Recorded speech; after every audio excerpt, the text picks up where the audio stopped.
उदयपुर गांव में एक ऐसा आदमी रहता था जिसे मेहनत से ज्यादा नींद और आराम प्यारा था। उसका नाम था ज्ञानचंद, जो पूजा करता, खाना खाता और फिर सो जाता। लेकिन काम से तो उसका दूर दूर तक रिश्ता नहीं था।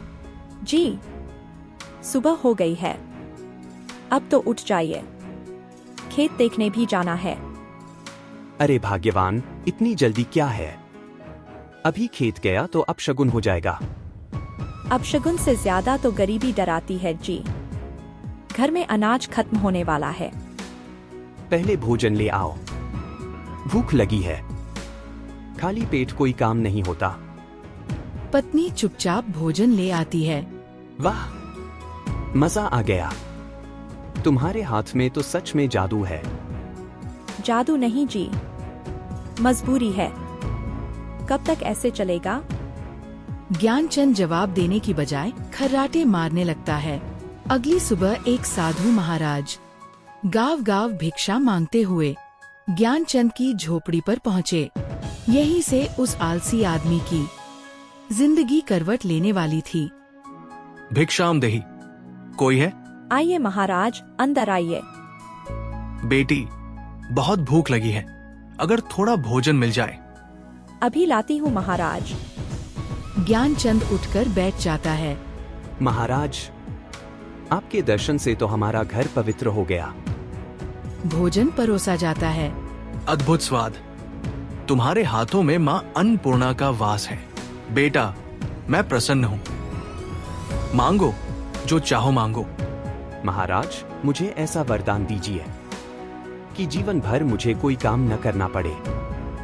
पत्नी चौंक जाती है। जी, ये आप क्या कह रहे हैं? ये सृष्टि के नियम के खिलाफ है बेटा। महाराज, आपने वचन दिया है। साधु कुछ देर सोचते हैं। ठीक है, मैं तुम्हें एक जादुई राक्षस देता हूँ। ये तुम्हारे सारे काम करेगा, लेकिन ध्यान रखना, जिस दिन इसके पास कोई काम नहीं होगा, वो तुम्हें ही खा जाएगा। पत्नी डर जाती है। हे भगवान, ये कैसा वरदान है? तेज आवाज के साथ राक्षस प्रकट होता है।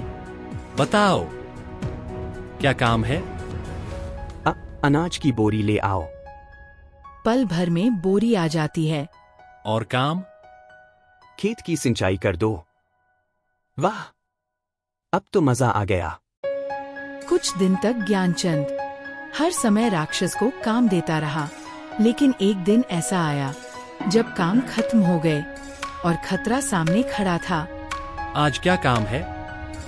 जल्दी बोलो, वरना मैं तुम्हें खा जाऊंगा। ज्ञानचंद पसीने में भीग जाता है। भाग्यवान, आज कोई काम नहीं बचा। हे भगवान, अब क्या होगा? जहाँ आलस हार मान गया, वहीं बुद्धि ने रास्ता दिखाया। ज्ञानचंद की पत्नी ने एक ऐसा उपाय सोचा जो जादू से भी बड़ा था। रुकिए, एक आखिरी काम है। राक्षस सामने आता है। मेरे कुत्ते मोती की पूंछ सीधी कर दो। जब तक पूरी तरह सीधी न हो जाए, वापस मत आना। ये तो आसान है। और वह चला जाता है। पत्नी मुस्कुरा देती है।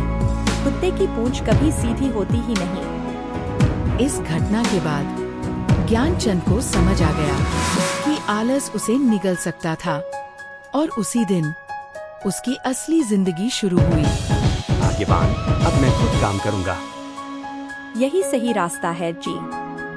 ज्ञानचंद मेहनत करने लगता है और राक्षस बरसों तक मोती की पूंछ के पीछे दौड़ता रहता है।